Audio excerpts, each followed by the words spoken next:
എന്ന പള്ളിയുടെ സമീപത്ത് ഒരു ചെടി പോലും മുളക്കാത്ത സ്ഥലത്താണ്. ആ ചെടി മുളക്കാത്ത സ്ഥലത്ത് ഭാര്യയെയും കുഞ്ഞിനെയും താമസിപ്പിച്ച് ഇങ്ങോട്ട് ഇറങ്ങിപ്പോരുമ്പോ പ്രിയപ്പെട്ട ഭാര്യ ചോദിക്കുന്നു, ഭർത്താവേ പോവുക, നിങ്ങൾ എന്നെയും കുഞ്ഞിനെ ഇവിടെ ഇട്ട് പോവുക, ഒരു മനുഷ്യൻ പോലും ഇല്ലാത്ത ഈ സ്ഥലത്ത് എന്നെ ഇട്ടേച്ച് പോവുകയാണോ? ഇബ്രാഹിം നബിന്റെ മറുപടി, ഇത് എന്റെ റബ്ബനോട് കൽപ്പിച്ചത് കൊണ്ടാണ് നിങ്ങളെ ഇവിടെ താമസിപ്പിക്കുന്നത്.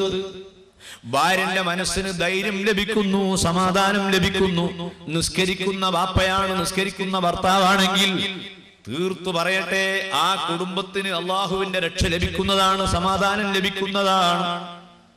ആ ഇബ്രാഹിം നബി അലൈഹിസ്സലാം ദുആ ചെയ്തു പോകുന്നു. തഫ്സീറിന്റെ കിതാബുകളിൽ കാണാം, ചെടികൾ മുളക്കാത്ത ആ പ്രദേശത്ത് എന്റെ ഭാര്യക്കും കുഞ്ഞിനും നീ രക്ഷ നൽകണമെന്ന് പ്രാർത്ഥിച്ച കാരണത്താൽ പലസ്തീനിൽ നിന്ന് കൃഷിയോഗ്യമായ നല്ലൊരു പ്രദേശത്തെ സൗദി അറേബ്യയിലേക്ക് അള്ളാഹു അതാ കൊണ്ടുവരികയാണ്. ആ സ്ഥലത്തിന്റെ പേരാണ് ത്വായിഫ്.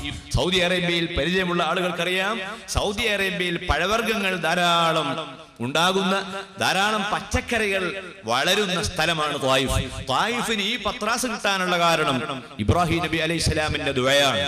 ചെടി മുളക്കാത്ത ഈ സ്ഥലത്ത് എന്റെ ഭാര്യയ്ക്കും കുഞ്ഞിനുമുള്ള എല്ലാ അനുഗ്രഹവും നീ നൽകണമേ എന്ന് പ്രാർത്ഥിക്കുകയാണ്. അപ്പൊ ഭൗതികമായ ജീവിതത്തിലെ പ്രതിസന്ധികളും പ്രയാസങ്ങളും തരണം ചെയ്തുകൊണ്ട് ജീവിക്കുമ്പോൾ തന്നെ നിസ്കാരവും ഇബാദത്തും അതെല്ലാം റാഹത്തായിട്ട് എങ്ങനെ നിർവഹിക്കാൻ തുടങ്ങിയപ്പോൾ മഹാനായ ഇബ്രാഹിം നബി അലൈഹിസ്സലാമിന് അള്ളാഹു ചെയ്ത നിഅമത്തുകൾ അത് ചൂണ്ടിക്കാണിച്ചുകൊണ്ട് ഇസ്ലാമിക സമൂഹത്തോട് ഖുർആൻ പറയാണ്, നിങ്ങൾക്ക് സ്വീകരിക്കാനുള്ള ആള് ഈ പ്രവാചകനാണ്. ഈ പ്രവാചകന്റെ ശൈലിയാണ് പിന്നീട് വന്ന നബി സല്ലല്ലാഹു അലൈഹി വസല്ലമയും ഇബ്രാഹിം നബിന്റെ മാർഗം സ്വീകരിച്ചു. ഇബ്രാഹിം നബി അലൈഹിസ്സലാമിന്റെ മാർഗം സ്വീകരിച്ചു. അബൂ യസീദുൽ ബിസ്താമി റളിയല്ലാഹു അൻഹു വലിയ പണ്ഡിതനാണ്, ആരിഫാണ്, വലിയാണ്. ഒരു ദിവസം ദുനിയാവിന്റെ മടുപ്പിക്കുന്ന രംഗങ്ങൾ ഓർമ്മയിൽ വന്നപ്പോൾ, ദുനിയാവിന്റെ മടുപ്പിക്കുന്ന രംഗങ്ങൾ കണ്ടപ്പോൾ അബൂ യസീദുൽ ബിസ്താമി ഇങ്ങനെ ആലോചിച്ചു, നാശം പിടിച്ച ഈ ദുനിയാവിൽ കല്യാണം എന്തിനാണ് കഴിക്കുന്നത്? അതുകൊണ്ട് ഭാര്യ വേണ്ട. ഭാര്യ ഇല്ലാതെ എങ്ങനെ ജീവിച്ചാൽ ഉള്ള സമയം മുഴുവനും ഇബാദത്തിൽ ഉപയോഗപ്പെടുത്താമല്ലോ. അതുപോലെ നല്ല രസമുള്ള ഭക്ഷണം, നല്ല ആഹാരങ്ങൾ കഴിച്ചാൽ അതൊക്കെ നമ്മളെ ഇബാദത്തിന് തടസ്സമാകുന്നുണ്ട്. അതുകൊണ്ട് നല്ല ആഹാരം കഴിക്കാതെ, കല്യാണം കഴിക്കാതെ ജീവിക്കലാണ് നല്ലത് എന്ന് അബൂ യസീദുൽ ബിസ്താമിന്റെ മനസ്സിൽ ഇങ്ങനെ തോന്നുകയാണ്. റിസാലത്തുൽ ഖുശൈരിയയിൽ ഈ സംഭവം ഉദ്ധരിച്ചത് കാണാം. അങ്ങനെ ചിന്തിച്ചുകൊണ്ട് നിൽക്കുന്ന സമയം അബൂ യസീദുൽ ബിസ്താമിന്റെ മനസ്സിലേക്ക് അതാ ഒരു ചിത്രം കടന്നു വരുന്നു. ആരുടെ ചിത്രമാണ്? സയ്യിദുനാ റസൂലുള്ളാഹി. ഓ അബൂ യസീദേ, നിന്റെ ചിന്ത ശരിയല്ല. ഭാര്യ വേണ്ട എന്ന ചിന്ത ശരിയല്ല, ഭക്ഷണം കഴിക്കണ്ട എന്ന ചിന്തയും ശരിയല്ല. കാരണം അന അത്ഖാകും ലില്ലാഹി വഅഖ്ശാകും ലില്ലാഹ് അന അതസവ്വജു നിസാഅ. ഞാൻ കല്യാണം കഴിക്കുന്നുണ്ട്, ഞാൻ രാത്രിയിൽ ഉറങ്ങുന്നുണ്ട്, കച്ചവടത്തിന് ഞാൻ പോകുന്നുണ്ട്, ഭൗതികമായ ബന്ധങ്ങളൊക്കെ നടത്തുന്നുണ്ട്. അതോടൊപ്പം അള്ളാഹുവിന് വഴിപ്പെടുന്ന വിഷയത്തിൽ, ഭയപ്പെടുന്ന വിഷയത്തിൽ ഞാനാണ് ഏറ്റവും മുന്നിൽ എന്ന് പറഞ്ഞ് നബി സല്ലല്ലാഹു അലൈഹി വസല്ലമയെ അബൂ യസീദുൽ ബിസ്താമി അതാ മനസ്സിൽ കാണുന്നു. ഉടനെ തന്നെ നേരത്തെ തീരുമാനിച്ച തീരുമാനം പിൻവലിച്ച് ഭാര്യയുള്ള ജീവിതമാണ് അബൂ യസീദുൽ ബിസ്താമി ആരംഭിക്കുന്നത്. പ്രിയപ്പെട്ട സുഹൃത്തുക്കളെ, ഇസ്ലാം എന്ന് പറഞ്ഞാൽ ദുനിയാവിനെ പാടെ കൈവടിയലല്ല, മറിച്ച് ദുനിയാവിൽ നമ്മൾ സമ്പാദിക്കുന്ന, നമ്മൾ ആഹരിക്കുന്ന ഭക്ഷണം അത് ഹലാലാണോ അല്ലേ എന്ന് ഓരോ തവണയും ഇങ്ങനെ ആലോചിക്കണം. കോഴിച്ചനയിൽ, കോട്ടക്കലിൽ, മലപ്പുറത്ത്, കേരളത്തിൽ ബിസിനസ്സുകൾ വർദ്ധിക്കുന്ന കാലഘട്ടമാണ്. എവിടെയും പുതിയ പുതിയ സ്മാർട്ട് സിറ്റികളും പുതിയ പുതിയ IT സ്ഥാപനങ്ങൾ ഇങ്ങനെ കടന്നു വരികയാണ്. ഇന്നലെ വരെ നമ്മളെ വാപ്പയും വലിയാപ്പയും കേൾക്കാത്ത പുതിയ ബിസിനസിന്റെ മേഖലകൾ തുറന്നു വരുമ്പോൾ വെറുതെ റോഡ് സൈഡിൽ പോയി നിൽക്കുമ്പോൾ ഒരാൾ വന്ന് തോളിൽ തട്ടിയിട്ട് ചോദിക്കുന്നു, നിങ്ങൾ കൂടുന്നോ? നമ്മളെ പ്രത്യേകമായ ഒരു പരിപാടിന്റെ സ്കീമുണ്ട്. ഓരോ സ്കീമാണ്. 97 ആണ് സ്കീമിന്റെ പേര്. ഇന്നലെ 96 ആയിരുന്നു, നാളെ വേറെന്തോ ഒന്നാണ്. സ്കീമിൽ കൂടുന്നു. ഏതായാലും നമ്മളെ പേരൊന്നും എഴുതിയിട്ടേക്ക്, എന്തെങ്കിലും ഹൈറ് കിട്ടുകയാണെങ്കിൽ പേര് കൊടുത്തു പോയി. ആ പേര് അങ്ങനെ കൊടുത്തിട്ട് മറ്റേയാള് പിന്നെ ഒരു കത്തയക്കുകയാണ്. ആ കത്തയച്ച് ഇവനെ വിളിക്കുന്നത് എങ്ങോട്ടാണ്? മദ്യം വിളമ്പുന്ന ക്ലബിലേക്കാണ്. ഒരൊറ്റ നിസ്കാരം ഖളാ ആക്കാതെ, ഒരു കള്ളിന്റെ ഒരംശം പോലും കുടിക്കാതെ, ഒരു മയക്കുമരുന്നിനും അടിമപ്പെടാതെ, നല്ല ബാപ്പയുടെയും നല്ല ഉമ്മയുടെയും മകനായി ജീവിച്ച ആ മകൻ ഇന്ന് ക്ലബിലെ അംഗമാണ്. ആ ക്ലബിൽ സ്ഥിരം സന്ദർശകനാണ്. അവിടെ തുടങ്ങിയ ബിസിനസ്സിൽ അവൻ പങ്കാളിയാണ്. നിങ്ങൾ ഓർക്കണം, ഏത് കേൾക്കുമ്പോഴും 100 വട്ടം ആ വിഷയത്തെപ്പറ്റി ആലോചിക്കണം. ഞാനിതിൽ ചെന്ന് ചാടിയാൽ എനിക്കിതിൽ നിന്ന് രക്ഷപ്പെടാൻ കഴിയുമോ? ഏതെങ്കിലും ഒരു നല്ല ആലിമിനോട് മസല ചോദിച്ച് മനസ്സിലാക്കിയിട്ടല്ലാതെ ഒരു ബിസിനസ്സിലും ആരും ചെന്നു ചാടാൻ പാടില്ല. ദുനിയാവിന്റെ ആഗ്രഹമില്ലാത്ത, അത്യാഗ്രഹമില്ലാത്ത നല്ല ആലിമീങ്ങളും സാലിഹീങ്ങളും നമ്മുടെ സമുദായത്തിൽ ധാരാളമുണ്ട്. അവരെ സമീപത്ത് പോയി വിഷയങ്ങൾ അന്വേഷിക്കുക. പ്രിയപ്പെട്ട സഹോദരന്മാരെ, അവരോട് ചോദിച്ചാൽ ആ പ്രശ്നത്തിന് പരിഹാരമുണ്ടാകുന്നതാണ്. ഞാൻ പറയുന്നത് ഭൗതികമായ ജീവിതത്തെ പാടെ ഒഴിവാക്കലല്ല ഇസ്ലാം എന്ന് പറയുന്നത്. ഇസ്ലാമിന്റെ ആരാധനകൾ ഇവിടെയുള്ള വിഷയങ്ങളിലൊക്കെ ഏർപ്പെടുമ്പോൾ ഹലാലും ഹറാമും വേർതിരിച്ച് അറിയാനുള്ള ആഗ്രഹം നമ്മുടെ മനസ്സിലുണ്ടാവണം. എന്നിട്ട് ഹലാലായതാണെന്ന് ഉറപ്പുള്ള മാർഗം നാം തിരഞ്ഞെടുക്കണം. ഹറാമായ മാർഗത്തെ ഒഴിവാക്കണം. ഹലാലോ ഹറാമോ എന്ന് തിരിയാത്ത വിഷയങ്ങൾ വരുമ്പോൾ അതും നമ്മളെ ജീവിതത്തിൽ ഇതാ കടന്നു വരാറുണ്ട്. എറണാകുളത്ത് ഒരു സ്ഥലത്ത് പോയപ്പോൾ അവിടെ ഒരു ബേക്കറി നടത്തുന്ന ഒരു സഹോദരൻ എന്നോട് അദ്ദേഹം ചോദിച്ചു, ഈ ബേക്കറിയിലെ തൊഴിലാളികൾക്ക് നിങ്ങളൊരു ക്ലാസ് എടുത്തു തരണം. ഞാൻ പറഞ്ഞു, ഇൻഷാ അല്ലാഹ് രാത്രി നമുക്ക് ക്ലാസ് എടുക്കാം. ബേക്കറിക്കാരെ പണിയെല്ലാം കഴിഞ്ഞിട്ടാവട്ടെ ക്ലാസ്. ആ ക്ലാസ്സിന് പോയപ്പോൾ ബേക്കറിയിൽ ജോലി ചെയ്യുന്ന പണിക്കാർ കുറെ വിഷയങ്ങൾ ചോദിച്ചു. അവരുടെ ചോദ്യങ്ങൾ വളരെ രസകരമായ ചോദ്യങ്ങളാണ്. അവരിൽപ്പെട്ട ഒരു കുട്ടി ചോദിച്ചു, ഉസ്താദെ, ഇപ്പറ്റി നിങ്ങൾ എന്താണ് പറയുന്നത്? ഇന്ന് ആധുനിക ലോകത്തിൽ TV ഇല്ലാതെ ജീവിക്കാൻ കഴിയുന്നില്ല. അതേസമയം ആ TV കൊണ്ട് പല നാശങ്ങളും വിഷമങ്ങളും ഉണ്ട്. ഹദ്ദാദ് റാത്തീബും സ്വലാത്തും ചൊല്ലി ജീവിച്ചിരുന്ന നിരവധി ഉമ്മമാർ ഇന്ന് ടിവിന്റെ മുമ്പിലിരുന്ന് സമയം കളയുന്ന രംഗം നമ്മുടെ വീടുകളിൽ നാം കാണേണ്ടി വരുന്നു. അതേ സമയത്ത് ലോകത്തിന്റെ പല വാർത്തകളും മുസ്ലിം സമുദായത്തിന് അറിയാനുള്ള ഒരു മീഡിയ എന്ന നിലയിൽ ടിവിയെ കൈയൊഴിക്കാൻ കഴിയുന്നുമില്ല. എന്തു വേണം? ആ കുട്ടികൾ അതുവരെ TV വാങ്ങാതെ അവരാ വിഷയം സൂക്ഷ്മതയോടെ അന്വേഷിച്ചപ്പോൾ ഞാൻ അവരോട് പറഞ്ഞു, വാങ്ങാത്തവരോട് ദയവായി പറയാനുള്ളത് വാങ്ങണ്ട എന്ന് തന്നെയാണ്. അൽ ഹലാലു ബയ്യിനുൻ വൽ ഹറാമു ബയ്യിനുൻ. ഹലാൽ വളരെ വ്യക്തമാണ്, ഹറാമും വളരെ വ്യക്തമാണ്. അതങ്ങനെ ഒരു സാധനം വാങ്ങിയാൽ ഞാൻ ഇനി ചൊല്ലുന്ന സ്വലാത്ത് എനിക്ക് നഷ്ടപ്പെട്ടു പോകും. വെള്ളിയാഴ്ച 300 സ്വലാത്ത് എല്ലാം പ്രത്യേകം സുന്നത്താണെന്ന് ഹദീസിൽ വന്നിട്ടുണ്ട്. എല്ലാ ദിവസവും ഹദ്ദാദ് റാത്തീബ് ചൊല്ലിയാൽ അതിന്റെ ഗുണം പല ഗുണങ്ങളാണ്. മഹാന്മാരായ ആരിഫുകൾ ഹദ്ദാദ് പതിവാക്കുന്നവരാണ്. ഒരു ദിവസം ഒരു ഹദ്ദാദ് ഒരു മനുഷ്യൻ ചൊല്ലിയാൽ ആ മനുഷ്യന് അന്ന് മരണമില്ല, അവന് പ്രയാസങ്ങളില്ല. ബിസ്മില്ലാഹില്ലദി ലാ യദുറു മഅസ്മിഹി ശൈഉൻ ഫിൽ അർളി വലാ ഫിസ് സമാഇ വഹുവസ് സമീഉൽ അലീം എന്ന ദിക്ർ രാവിലെ ചൊല്ലിയാൽ വൈകുന്നേരം വരെ മരണമില്ല. വൈകുന്നേരം ചൊല്ലിയാൽ രാവിലെ വരെ മരണമോ വിഷമങ്ങളോ ഇല്ല. അതടക്കം നാളെ സ്വർഗത്തിൽ അതാ വലിയ ഗുണങ്ങൾ കിട്ടുന്ന ഒരുപാട് ദിക്റുകൾ ഹദ്ദാദ് റാത്തീബിലുണ്ട്. അത് ചൊല്ലുന്നതിന് ഇത് തടസ്സമായി പോകും. അതുകൊണ്ട് വേണ്ട. പിന്നെ ആരെങ്കിലും വാങ്ങിയവരുണ്ടെങ്കിൽ അത് അടിച്ചുപൊളിച്ച് വിറ്റ് കളയുകയും വേണ്ട. തൽക്കാലം അവിടെ നിൽക്കട്ടെ. കാരണം വാർത്ത അറിയുക എന്നൊരു വഴി ഇതിന്റെ ഉള്ളിലുണ്ടല്ലോ. പക്ഷേ അവിടെയും പ്രിയപ്പെട്ട കുട്ടികളെ, നിങ്ങൾ ബേക്കറി പണിക്കാരാണ്. വൈകുന്നേരം വീട്ടിലെത്തിയിട്ട് ഈ കുടുംബത്തെ പോറ്റുന്ന ഈ പണം കൊണ്ടാണ്. നിങ്ങൾ വളരെ ശ്രദ്ധിക്കേണ്ട ഒരു വിഷയം, വബൈനഹുമാ മുത്തശാബിഹാത്ത്. ഹലാലിന്റെയും ഹറാമിന്റെയും ഇടയിൽ ഒരു സാധനമുണ്ട്. അതെന്താണ്? ഹലാലോ ഹറാമോ എന്ന് തിരിച്ചറിയാത്തൊരു സാധനം ഉണ്ട്. അത്തരം സാധനങ്ങൾ ഉണ്ടായാൽ കണ്ടാൽ ഫമനിത്തഖ ശുബ്ഹാതി ഫഖദ് ഇസ്തബ്റാ ലിദീനിഹി വഇർളിഹി വമൻ വഖഅ ഫിശുബ്ഹാതി വഖഅ ഫിൽ ഹറാം. ഹലാലോ ഹറാമോ എന്ന് തിരിയാത്ത പണ്ഡിതന്മാർക്ക് ആ വിഷയത്തിൽ 2 അഭിപ്രായമുണ്ട്. ചില ആലിമ്യങ്ങൾ പറയുന്നത് പാടില്ല, ചില ആലിമ്യങ്ങൾ പറയുന്നു ആയിക്കോട്ടെ. അങ്ങനെ ഏതെങ്കിലും ഒരു വിഷയം വന്നാൽ അത് ഹറാമ് വരാൻ സാധ്യതയുള്ളതായതുകൊണ്ട് അത് വേണ്ട എന്ന് വെക്കലാണ് ബുദ്ധി എന്ന് ആ കുട്ടികൾക്ക് പറഞ്ഞു കൊടുത്തത് സാന്ദർഭികമായി ഞാനിവിടെ അനുസ്മരിക്കുകയാണ്. നമ്മുടെ കുട്ടികൾ നന്നാകണമെങ്കിൽ, ഇസ്ലാമുമായുള്ള ബന്ധം നന്നാകണമെങ്കിൽ, നമ്മുടെ ജോലികളിലും നമ്മുടെ പ്രവർത്തനങ്ങളിലും നാം വളരെയധികം ശ്രദ്ധിക്കണം, നാം വളരെയധികം സൂക്ഷിക്കണം. അർഹമുർറാഹിമീനായ റബ്ബ് സുബ്ഹാനഹു വ തആല യഥാർത്ഥ ഇസ്ലാമിനെ ഉൾക്കൊണ്ട് അത് പ്രവർത്തനത്തിൽ കൊണ്ടുവരാനും അത് മറ്റുള്ളവർക്ക് പ്രചരിപ്പിക്കുവാനും നമുക്ക് തൗഫീഖ് നൽകട്ടെ. 120 കൊല്ലം ജീവിച്ച ഹസ്സാൻ ഇബ്നു സാബിത്ത് റളിയല്ലാഹു അൻഹു, 120 കൊല്ലം ജീവിച്ച ബഹുമാനപ്പെട്ട ഹക്കീം ഇബ്നു ഹിസാം റളിയല്ലാഹു അൻഹു, ആ രണ്ട് മഹാന്മാരെ ചരിത്രത്തിൽ അതാ ഉലമാക്കൾ പ്രത്യേകം നമുക്ക് പരിചയപ്പെടുത്തി തരികയാണ്. 120 കൊല്ലം ഒരു മനുഷ്യൻ ജീവിക്കുക എന്ന് പറഞ്ഞാൽ വലിയ ഭാഗ്യമാണ്. പക്ഷേ ഹക്കീം ഇബ്നു ഹിസാമിനൊരു സങ്കടമുണ്ട്. ആ സങ്കടം നമുക്കുണ്ടാകണം. ഇക്കൊല്ലത്തെ റമദാൻ, കഴിഞ്ഞ കൊല്ലത്തെ റമദാൻ ഒക്കെ വളരെ ഉഷാറ്, വയലിന്റെ മജ്ലിസിലൊക്കെ പോയിരുന്നു, ഇത്തിക്കാഫി ഇരുന്നിട്ടുണ്ട്, ഉസ്താദിനെ നോമ്പ് ഉറക്കാൻ വിളിച്ചിട്ടുണ്ട്, പരിശുദ്ധമായ ദീനുൽ ഇസ്ലാമിന്റെ കാര്യങ്ങളോടൊക്കെ ബഹുമാനം ഇപ്പൊ തോന്നി തുടങ്ങുന്നുണ്ട്. ഒക്കെ ശരിയാ.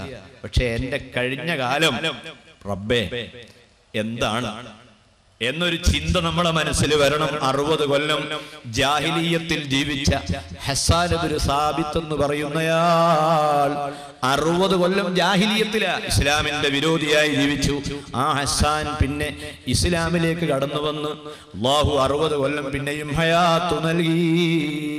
ആ ഹസ്സാൻ പറയുന്നു, എന്റെ ജീവിതത്തിൽ വലിയ സന്തോഷം മറ്റൊന്നുമല്ല, മദീന പള്ളിയിൽ എനിക്ക് വലിയൊരു പദവി ഹബീബായ നബി തങ്ങൾ നൽകി.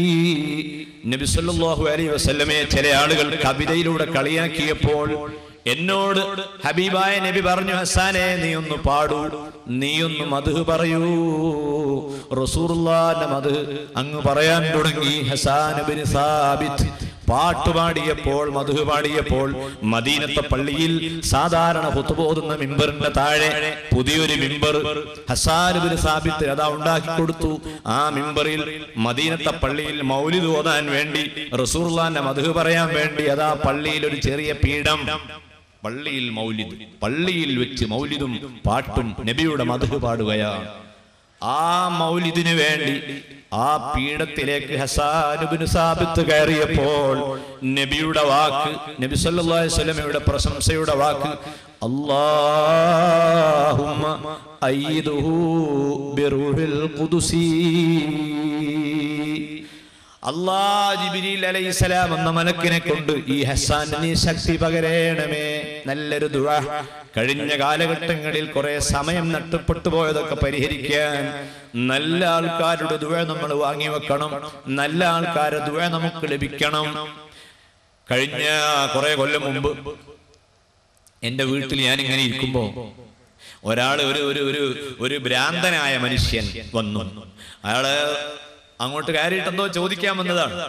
അയാളിങ്ങനെ കൈ നീട്ടിയ ചെറിയ എന്തോ ഒരു 10 ഉറുപ്പികയോ മറ്റോ കൊടുത്തു. ഇയാള് ഇറങ്ങി പോകുമ്പോൾ പറയാണ്, ഈ ഭ്രാന്തനായ മനുഷ്യൻ പറയുന്നു, മുസ്ലിയാരെ നിങ്ങൾ എവിടെയും കുഴങ്ങൂല, എല്ലായിടത്തും രക്ഷപ്പെടും.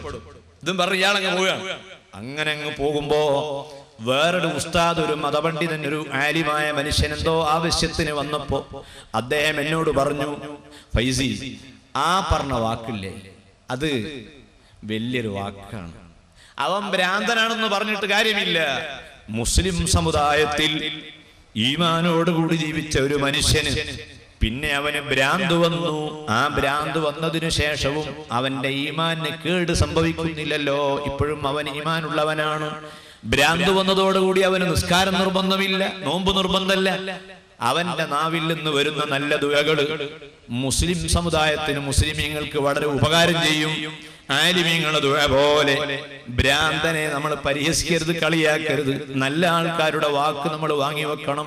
ഹസ്സാൻ ഇബ്നു സാബിത്ത് റളിയല്ലാഹു അൻഹുവിന്റെ ജീവിതത്തിലെ വലിയ സന്തോഷം റസൂലുള്ളാഹിന്റെ ദുആയാണ് കേട്ടോ.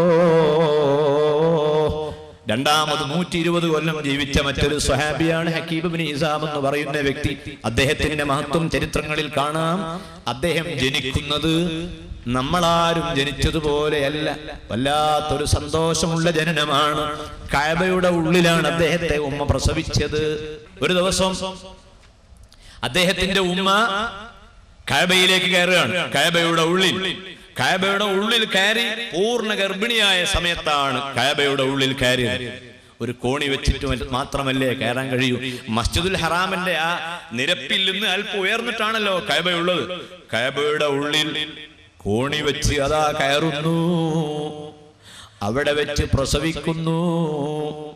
ഹക്കീം എന്ന് പേരിടുന്നു.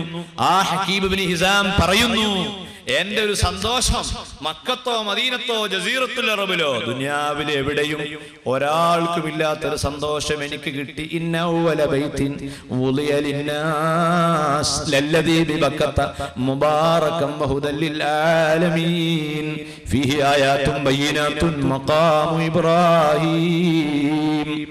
ദുനിയാവിലെ ഏറ്റവും മഹത്വമുള്ള കഅബ ശരീഫ് റസൂലുള്ളാഹി സ്വല്ലല്ലാഹു അലൈഹി വസല്ലമ ഔപചാരികമായി ആ കഅബാലയം തുറന്നു തരുന്നതിന് മുൻപാണ് സംഭവം. അവിടെ വെച്ച് സ്ത്രീ പ്രസവിച്ചു. കുട്ടിന്റെ ഒരു അഭിമാനവും സന്തോഷവും. മുഹമ്മദ് നബി സല്ലല്ലാഹു അലൈഹി വസല്ലം ജനിക്കുന്നതിന് 5 കൊല്ലം മുമ്പാണ് സംഭവം ഉണ്ടായത്. ഹബീബായ റസൂലുള്ളാഹി സ്വല്ലല്ലാഹു അലൈഹി വസല്ലം പ്രസവിക്കപ്പെട്ടു. നബിതങ്ങൾ വളർന്ന് വലുതായി 40 വയസ്സായപ്പോൾ നബുവത്ത് കിട്ടി. എല്ലാ ജനങ്ങളെയും നബി സമീപിച്ചു, ഹക്കീമിനെയും സമീപിച്ചു. ഇസ്ലാമിലേക്ക് ക്ഷണിച്ചപ്പോൾ ഹക്കീം ഇബ്നു ഹിസാമിന്റെ പ്രതികരണം, നിന്റെ ഇസ്ലാം എനിക്ക് വേണ്ട. കഅബയുടെ ഉള്ളിൽ ജനിച്ച എനിക്ക് നിങ്ങളാരെയും ക്രെഡിറ്റ് ആവശ്യമില്ല എന്ന ചിന്തയാണ് അവനുണ്ടായത്. ഇസ്ലാമിൽ വന്നില്ല. കൊല്ലങ്ങൾ പലത് കഴിഞ്ഞു. മദീനയിലേക്ക് നബിയും അനുയായികളും ഹിജ്റ പോയി. ആ മദീനയിൽ നിന്ന് നബിയും സ്വഹാബത്തും മദീനയിൽ നിന്ന് മക്കയിലേക്ക് വീണ്ടും തിരിച്ചു വരികയാണ്. ജിറാൻ ആ മിനയിലൂടെ മുസ്ദലിഫയിലൂടെ, മുസ്ദലിഫ, മിന, അറഫാത്ത് ആ വഴിയിലൂടെ കടന്ന് ഹബീബായ റസൂലുള്ളാഹി സ്വല്ലല്ലാഹു അലൈഹി വസല്ലം മക്ക ഫത്ഹിന്റെ ദിവസം വരികയാണ്. വരുമ്പോഴാണ് ഹക്കീം ഇബ്നു ഹിസാമിനോട് ആരോ പറഞ്ഞു, ഹക്കീമേ വരുന്നുണ്ടോ, നിന്റെ എല്ലാ പരിപാടിയും പരാജയപ്പെടാൻ പോകുന്നു. ശുഭ്രവസ്ത്രധാരികളായ സ്വഹാബിമാർ റസൂലുള്ളാഹിന്റെ കൂടെ അകമ്പടിയായി സ്വഹാബത്തുണ്ട്. ആ നബി സല്ലല്ലാഹു അലൈഹി വസല്ലം വരുമ്പോഴേക്ക് വേഗം എങ്ങോട്ടെങ്കിലും പോയി ഒളിക്കൂ. ഹക്കീം ഇബ്നു ഹിസാം പറയുന്നു, ഒളിക്കുന്ന വിഷയമേ ഇല്ല.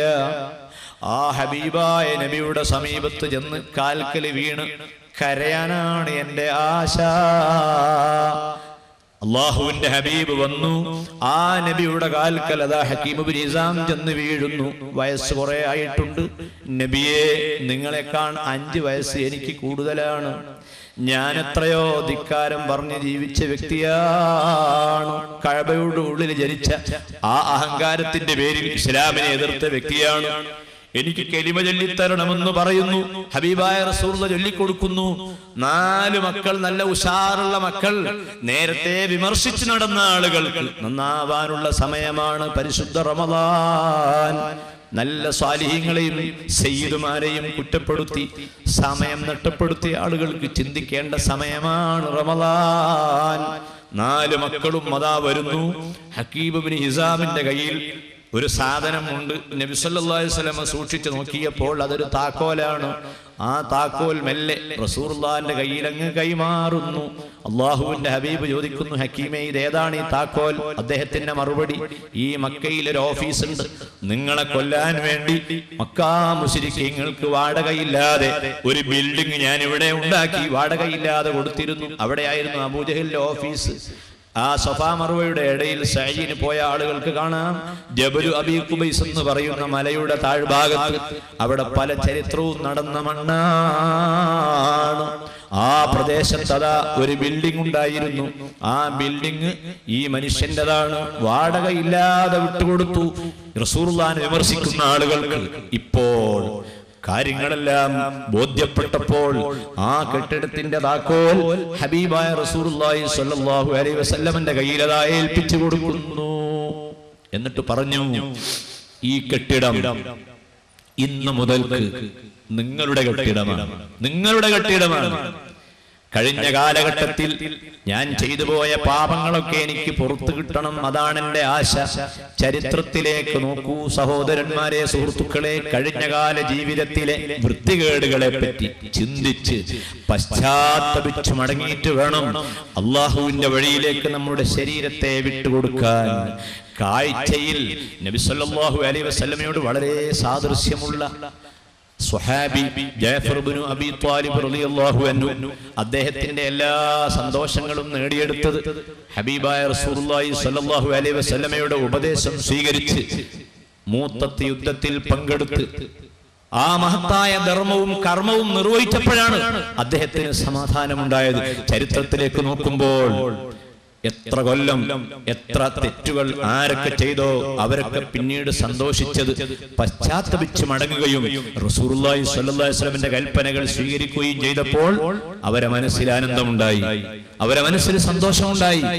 നേരത്തെ ഉണ്ടായിരുന്ന ആ സമയത്ത് അവർ മരിച്ചിരുന്നുവെങ്കിൽ അവരെ സ്ഥിതി എന്തായിരുന്നുവെന്ന് എപ്പോഴും അവർ ആലോചിച്ചുകൊണ്ടിരിക്കുന്നവരാണ്. ഇതേ അവസ്ഥ ഇസ്ലാമിക സമൂഹത്തിലെ കുട്ടികളോട്, ചെറുപ്പക്കാരോട്, യുവാക്കളോട് നേരത്തെ ഇവിടെ ഉണർത്തിയതുപോലെ കോടിക്കണക്കിന് ഉറുപ്പികയുടെ മദ്യം വിളമ്പുമ്പോൾ അതിൽ സിംഹഭാഗവും കുടിച്ചു തീർക്കുന്ന ഒരു സമൂഹമായി നമ്മൾ ഇന്ന് മാറിക്കഴിഞ്ഞിരിക്കുകയാണ്. അല്ലാഹു തആല ഈ സമുദായത്തെ കാത്തു രക്ഷിക്കുമാറാകട്ടെ. കള്ള് നജസല്ലേ പ്രിയപ്പെട്ട കുട്ടികളെ? കള്ള് മാലിന്യമാണ്, നജസാണ്, മാലിന്യമാണ്. കള്ള് ആരെങ്കിലും കുടിച്ചാൽ ആ മനുഷ്യന്റെ ശരീരത്തിന് വിലയില്ല, രക്തത്തിന് വിലയില്ല. ഇന്ന് കള്ള് കുടിക്കുന്ന മനുഷ്യൻ നാളെ ഏതെങ്കിലും ഒരു വാഹനത്തിന്റെ ചക്രത്തിന്റെ അടിയിൽ കുടുങ്ങി ചാകേണ്ടവനാണ്. അവന്റെ രക്തത്തിന് വിലയില്ല, മുഹദറുദ്ധമാണ്, രക്തത്തിന് വിലയില്ല, രക്തത്തിന് യാതൊരു മഹത്വവുമില്ല. നാളെയോ അടുത്ത ദിവസമോ മോട്ടോർ സൈക്കിൾ അപകടത്തിൽ നീ ചാകേണ്ടവനാണ്. ഉമർ ഇബ്നുൽ ഖത്താബ് റളിയല്ലാഹു അൻഹു അതാ കള്ളു കുടിക്കുന്ന ആളുകളെ തെരഞ്ഞു പിടിച്ച് അവരേതാ ശിക്ഷിക്കുകയാണ്.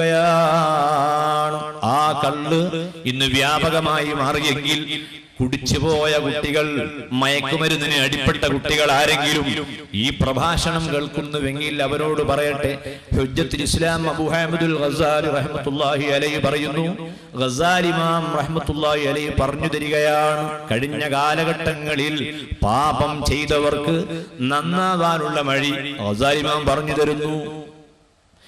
പ്രാക്ടീസ് കൊണ്ടുവന്ന ആലിമീങ്ങളാണ് നമുക്കുള്ളത്. എല്ലാം തികഞ്ഞ് എല്ലാ വിഷയത്തിലും നമുക്ക് ഉപദേശം ചെയ്യാൻ കഴിവുള്ള വലിയ പണ്ഡിതന്മാരാണ്. ഇമാം ഗസാലി 10 കൊല്ലം ബൈത്തുൽ മുഖദ്ദസ് എന്ന പള്ളിയിൽ എഴുത്തിക്കാഫിരുന്ന പണ്ഡിതനാണ്. ആ 10 കൊല്ലക്കാലം പള്ളിയിൽ വെറുതെ ഇരുന്നതല്ല, അവിടെ വെച്ച് അദ്ദേഹം എഴുതിയ കിതാബാണ് ഇഹ്യാ ഉലൂമുദ്ദീൻ. ഇഹ്യാ ഉലൂമുദ്ദീൻ വാല്യങ്ങളോളമുള്ള വലിയ കിതാബ് ഇത്തിക്കാഫിന്റെ വേളയിൽ എഴുതി തീർത്ത് അത് സമുദായത്തിന് സമ്മാനമായി നൽകുന്ന ഗസാലി ഇമാം പറയുന്നു, ഓ മനുഷ്യ, പാപം ചെയ്തുവല്ലേ? പാപം ചെയ്ത നിനക്ക് നന്നാവണമെന്ന് ആഗ്രഹമില്ലേ? വരൂ, ശാശ്വതമായ ആ സന്തോഷങ്ങളൊക്കെ ലഭിക്കണമെങ്കിൽ അതും പോകട്ടെ. നീ നല്ലവനായാൽ നിന്റെ ഭാര്യ തന്നെ ഇഷ്ടപ്പെടുന്നു, നിന്റെ അയൽക്കാർ തന്നെ ഇഷ്ടപ്പെടുന്നു, നിന്റെ ഓഫീസിലെ സഹപ്രവർത്തകർ തന്നെ ഇഷ്ടപ്പെടുന്നു. നീ ദുർമാർഗിയായാൽ ഭാര്യ വെറുക്കുന്നു, മക്കൾ വെറുക്കുന്നു, കുടുംബം വെറുക്കുന്നു, അയൽക്കാർ വെറുക്കുന്നു. നീ അങ്ങോട്ട് പോകുമ്പോൾ തന്നെ എല്ലാരും കുറ്റം പറയുന്നു. നീ നല്ലവനാണെങ്കിലോ നിനക്ക് അനുകൂലമായിട്ടേ സമൂഹം പറയൂ. ഗസാലി ഇമാം പറയുന്നു, കള്ളു കുടിച്ചു പോയതിനുള്ള പരിഹാരം പശ്ചാത്തപിച്ചു മടങ്ങലാണ്. ശരീരത്തിൽ ഒരവയവമുണ്ട് യുവാക്കളെ, ആ അവയവം വുളു എടുക്കുന്ന സമയത്ത് നനക്കാറില്ല. ജനാബത്ത് കുളിക്കുമ്പോൾ നനക്കാത്ത ഒരവയവം നമ്മുടെ ശരീരത്തിൽ ഉണ്ട്. ബാക്കി എല്ലാ അവയവവും നാം ജനാബത്ത് കുളിക്കുമ്പോൾ കഴുകുന്നു, നനക്കുന്നു. വായിലെ നാവ് ജനാബത്ത് കുളിയുടെ സമയത്ത് നാം നനയ്ക്കുന്നു, മളുമലത്തിലൂടെ. വുളുവിന്റെ സമയത്ത് വായി നാം നനയ്ക്കുന്നു, കഴുകുന്നു. കാൽ നാം നനയ്ക്കുന്നു, കഴുകുന്നു. ജനാബത്തിന്റെ സമയം ശരീരം മുഴുവനും കഴുകുന്നു. എന്നാൽ ശരീരത്തിൽ കഴുകാത്തൊരു ഭാഗമുണ്ട്. അത് കഴുകൽ സുന്നത്തില്ല വുളുവിൽ, അത് കഴുകൽ സുന്നത്തില്ല ജനാബത്ത് കുളിയിൽ. അതേതാണ് അവയവം? അത് മറ്റൊന്നുമല്ല, നിന്റെ 2 കണ്ണുകളാണ്. ആ കണ്ണുകൾ എന്താണ് കരയാത്തത്? കണ്ണിനെന്താണ് കരച്ചിൽ വരാത്തത്? നീ എന്താണ് ആ കണ്ണുകൊണ്ട് കരയാത്തത്? ആ കണ്ണ് നിനക്ക് തന്ന റബ്ബിനെ നീ മറന്നുപോയോ? അലം നജഅൽ ലഹു ഐനൈനി വലിസാനം വശഫതൈനി വഹദൈനാഹു നജ്ദൈൻ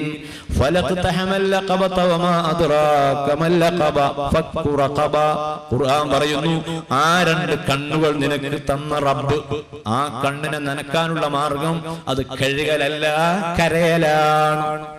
ആ കണ്ണുകൊണ്ട് നീ കരഞ്ഞ് ഒറ്റക്കൊരു സ്ഥലത്ത് പോയി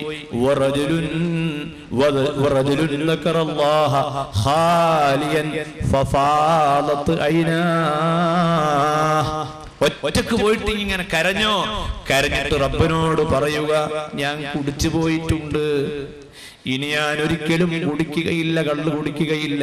മാത്രമല്ല ഇമാം ഗസാലി ഒരു പ്രായശ്ചിത്തവും പറയുന്നു, കുറച്ച് മധുരപാനീയം നീ കപ്പുകളിലാക്കിയിട്ട് സാധുക്കളായ ആളുകൾ കൊണ്ടുപോയി വിതരണം ചെയ്യ്. എത്ര കപ്പാണ് നീ മദ്യം കഴിച്ചത്, അത്രയും കപ്പ് മധുരപാനീയങ്ങൾ, നല്ല പാനീയങ്ങൾ ഉണ്ടാക്കി സാധുക്കൾക്ക് കൊടുക്കണോ, മിസ്കീന്മാർക്ക് ഭക്ഷണം കൊടുക്കും. ഈ പരിശുദ്ധ റമദാൻ അതിനെല്ലാമുള്ള സന്ദർഭമായി നമ്മൾ ഉപയോഗപ്പെടുത്തണം.